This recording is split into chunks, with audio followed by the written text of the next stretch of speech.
Hello, what is your name? My name is Jana Lazarito, How old are you? 28 years old, What is your religion? Roman Catholic. Are you married? I'm single mother. Okay, do you have kids? Yes, ma'am. How many kids you have? Two How old are daughters, they? 8 years old and 6 years old. Okay, so how long you been working in Hong Kong? 4 years and 1 month. Do you have any work experience in other countries? No, ma'am. Okay, so how long you been working with your previous employer? 1 year and 6 months. Where's your employer living in? Shatina, How many square feet of your employer's house? 1,100. Okay, how many family member there? 4, How many children? 2, How old are they?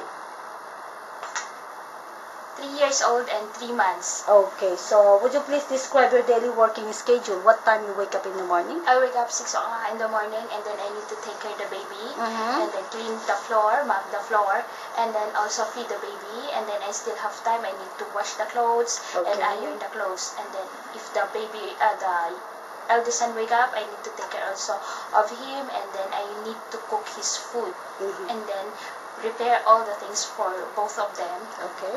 And in the afternoon, I need to clean the bedrooms and then toilets. And then also need to continue some the things that need to iron if not yet finished in the morning. And then I need to clean the car. Okay. So how about dinner? What time you cook? I didn't cook the dinner, ma'am. Okay. So what time you go to bed? I go to bed around 12 o'clock or 1 o'clock. Okay. Thank you so much.